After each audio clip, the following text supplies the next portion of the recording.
Bonjour tout le monde, bonjour Mélanie. Bonjour Christelle. Alors, je suis heureuse d'accueillir avec vous sur cette chaîne pour ce moment d'interview Mélanie Dedin. Petite confidence, elle a été ma coach pendant ma formation à l'INA, à l'Institut des neurosciences appliquées. Ah là là, je suis passée par des moments hyper difficiles. Elle était toujours là pour me soutenir. Donc, merci, merci, merci tout plein Mélanie. Merci à toi, c'était vraiment chouette de t'accompagner Christelle. Alors, avant de me lancer dans l'interview, je vais d'abord me présenter. Après, je laisserai à Mélanie l'occasion de se présenter, le privilège de se présenter. Je m'appelle Christelle Dumas, je suis home organizer et coach certifiée en neurosciences. Et j'accompagne les personnes à se créer un environnement, que ce soit au niveau de l'espace, donc désencombrer vos espaces, réorganiser vos espaces, qui soient en accord avec ce qu'elles veulent vraiment et pas forcément les stéréotypes que l'on voit sur les réseaux sociaux ou bien à la télé. De désencombrer leurs agendas pour mieux apprendre à gérer leur temps et pour en fait faire de l'utilisation de leur temps quelque chose qui leur correspond vraiment pour mettre leur focus sur les éléments qui sont vraiment importants pour elles, plutôt que de se laisser driver par les éléments importants des autres.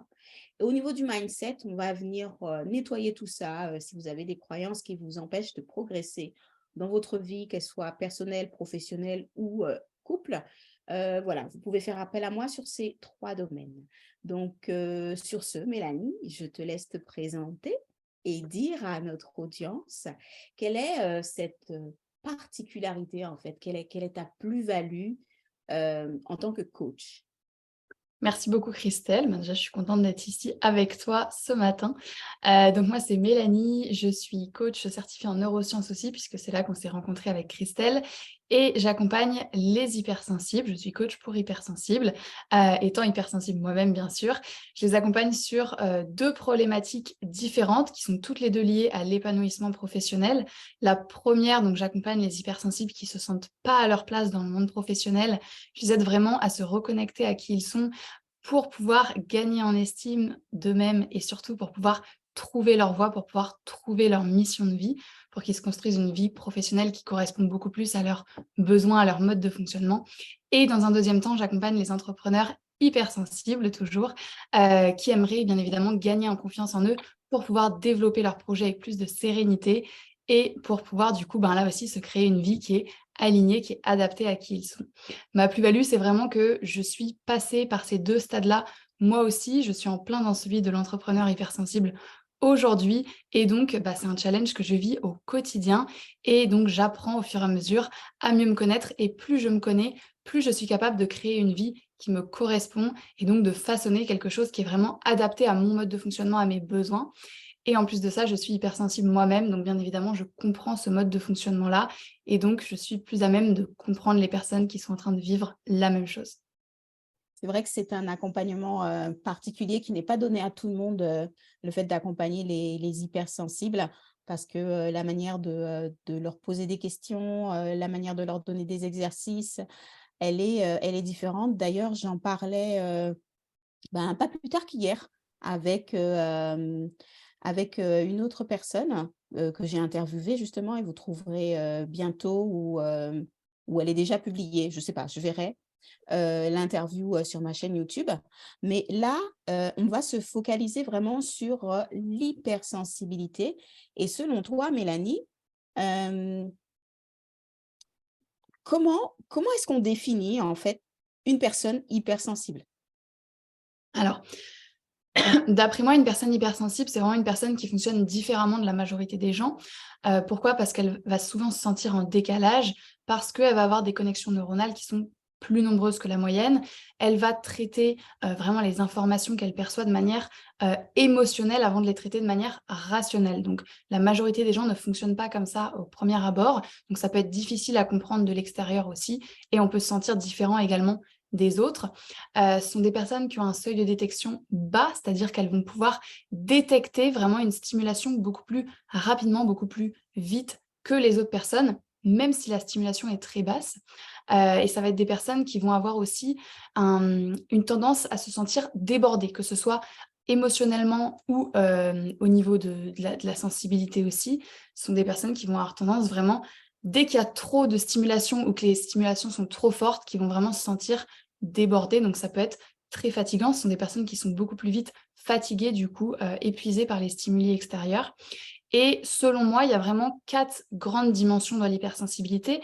Il y a l'hypersensibilité émotionnelle, donc là, ça va être vraiment celle qui est la plus connue de tous, on va dire. C'est vraiment le fait de ressentir les émotions de manière très forte et de les ressentir de manière très variée et surtout de ressentir aussi ce retentissement à l'intérieur, c'est-à-dire même quand l'émotion s'arrête de s'exprimer, de l'extérieur, entre guillemets, si par exemple, je m'arrête de pleurer, je peux continuer de ressentir de la tristesse pendant encore longtemps à l'intérieur de moi.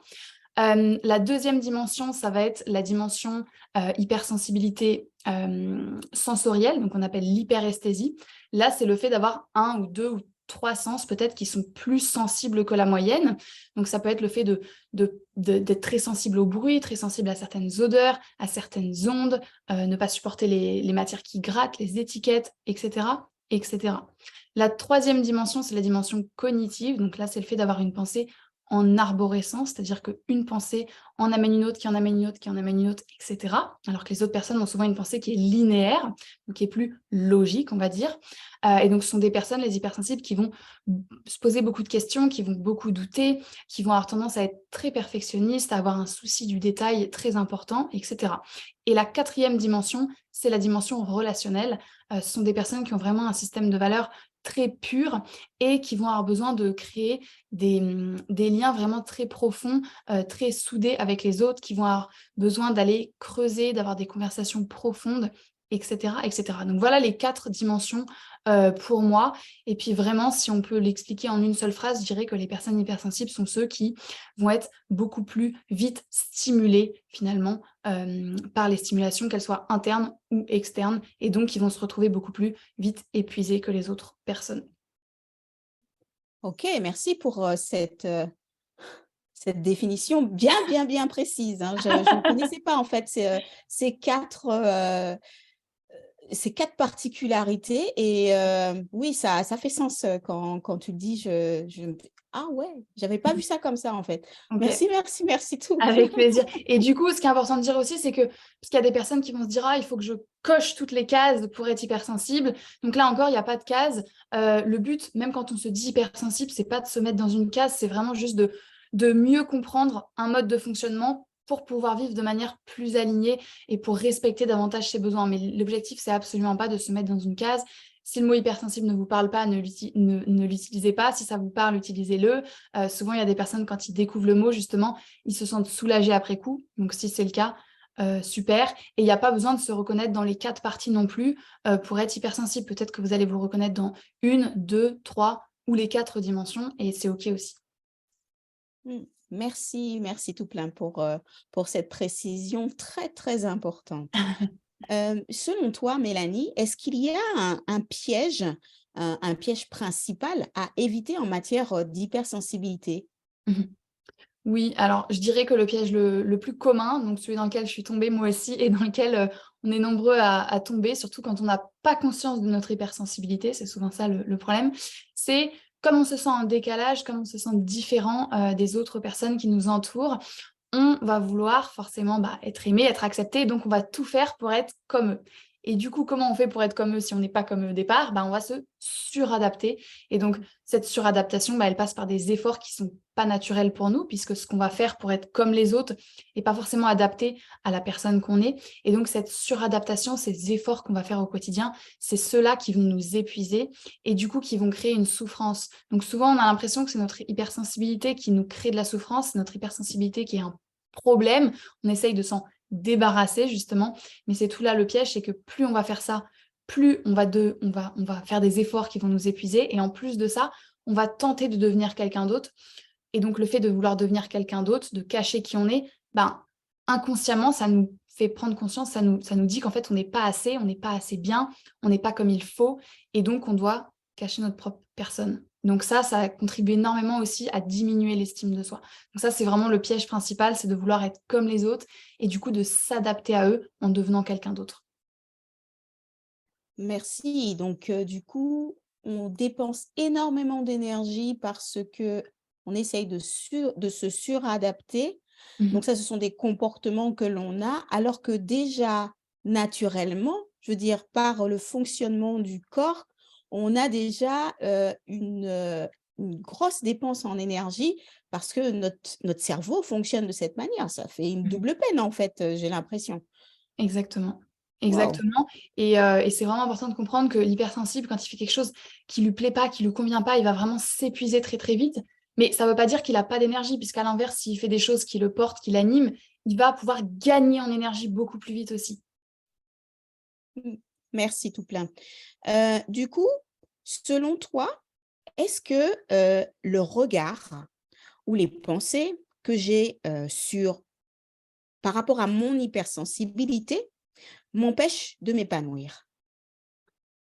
Oui, bah, oui, évidemment et souvent le problème, donc c'est lié avec le point dont on vient de parler juste avant, c'est que on pense que notre hypersensibilité est un problème, puisque on n'est pas comme les autres. Donc on se dit: «C'est moi qui ai un souci, c'est moi qui suis différent. Comment est-ce que je peux faire du coup pour me débarrasser de ce problème-là? Comment je peux faire pour me débarrasser de mon hypersensibilité?»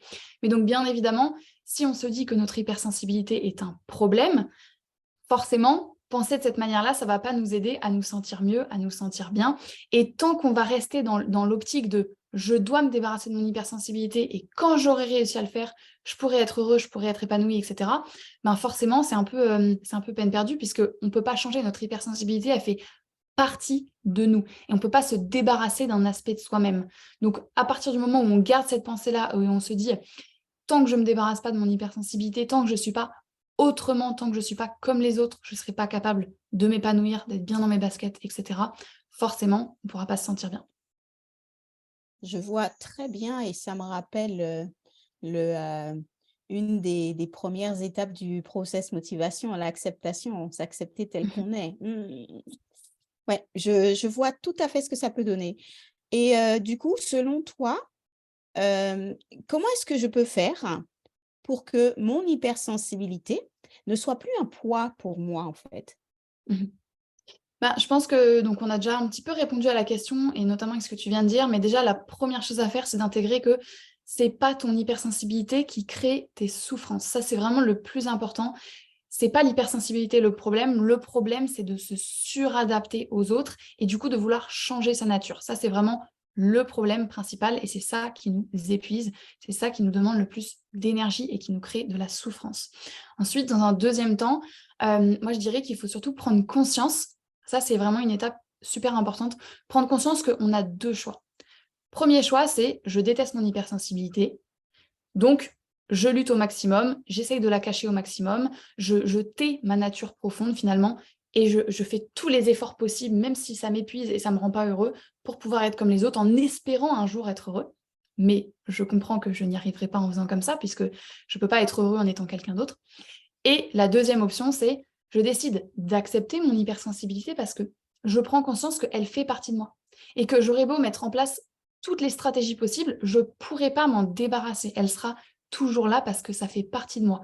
La seule chose que je puisse faire en revanche, c'est l'accepter, bien sûr, l'accueillir, se dire que c'est OK, elle est là et ensuite faire un travail pour pouvoir mieux la vivre. C'est-à-dire, OK, quelles sont les choses qui me dérangent dans mon hypersensibilité?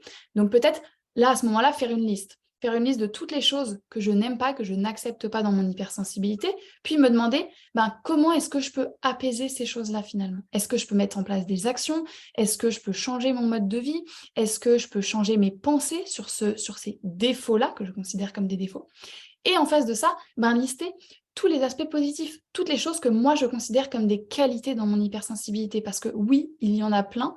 Donc vraiment, essayer de faire cette petite liste pour avoir aussi un regard plus posé, plus neutre sur son hypersensibilité et pas voir que le négatif. Vraiment prendre du recul et voir que comme tout trait de personnalité, il y a du bon, il y a du moins bon et comment est-ce que je peux apaiser le moins bon et me focuser, me concentrer au maximum sur le positif pour pouvoir l'utiliser, d'une manière qui m'est utile au quotidien.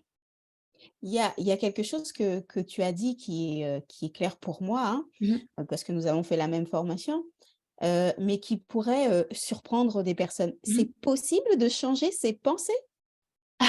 C'est possible de changer ses pensées, exactement. C'est tout un travail. Mais déjà, juste faire cet exercice où on note les choses qu'on n'aime pas, les choses qu'on aime et prendre du recul dessus.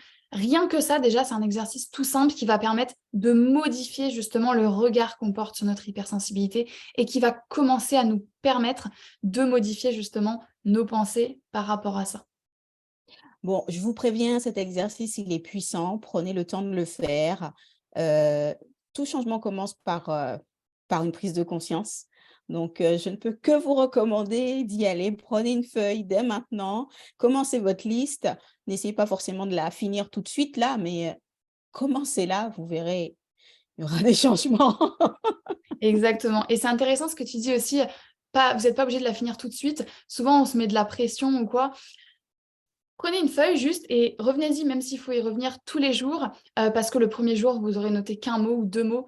Reprenez-la le lendemain, le surlendemain, et cetera et au fur et à mesure, enrichissez-la et vous c'est quelque chose que vous pouvez garder avec vous tout le temps. Mais voilà, pour vraiment diminuer cette pression aussi de l'exercice, cette montagne à faire, on peut vraiment y aller petit pas par petit pas et faire un petit bout chaque jour aussi. Top. En tant qu'hypersensible, hein, si je veux, faire un accompagnement avec toi, où est-ce que je peux te contacter? Est-ce que, c'est forcément en présentiel? Est-ce que c'est en ligne? Est-ce que tu peux m'en dire plus? Est-ce que tu as un programme que tu vas bientôt lancer? Voilà, dis-nous tout, s'il te plaît. Yes, merci beaucoup pour tes questions. Donc du coup, vous pouvez me retrouver sur Instagram sous le nom Zestfully, donc Zestfuly 2 et sur mon site internet qui est zestfully.fr. Vous pouvez me contacter directement par message privé ou aller sur le site pour trouver mon email si c'est plus simple pour vous que vous n'avez pas Instagram. Je vous répondrai avec grand plaisir. Pour les accompagnements, donc je propose de l'accompagnement individuel pour à la fois donc les personnes hypersensibles qui ne se sentent pas bien dans le monde professionnel et qui aimeraient trouver leur voie, et pour les entrepreneurs hypersensibles qui souhaitent justement gagner en estime, en confiance en eux pour pouvoir lancer leur projet plus sereinement, se créer une vie qui est plus adaptée à qui ils sont. Et donc tout ça, c'est de l'accompagnement individuel, ces 2 programmes-là, c'est des accompagnements sur, il y en a un donc pour les particuliers sur 12 semaines et celui pour les entrepreneurs sur 10 semaines.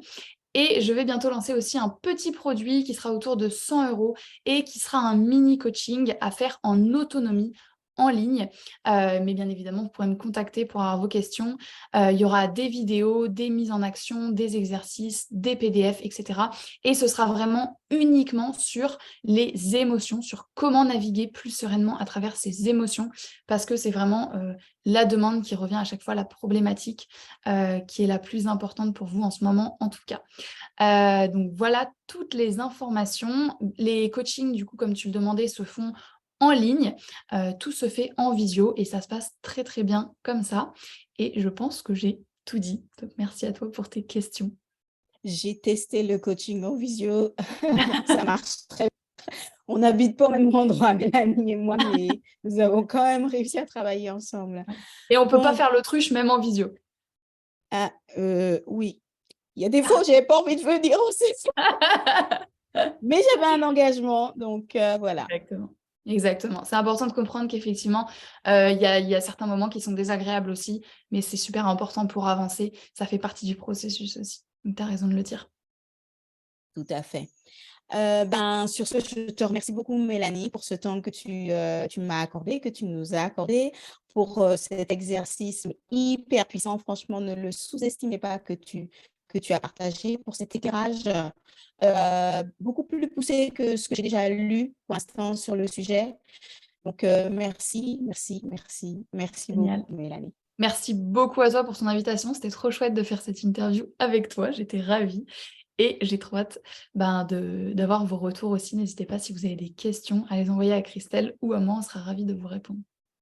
Je vous mettrai en description de la vidéo tous les liens, dont Mélanie a parlé, comme ça vous n'avez plus qu'à cliquer dessus et ce sera plus rapide pour vous. Voilà, sur ce, je vous dis au revoir. Au revoir Mélanie. Merci beaucoup. À bientôt.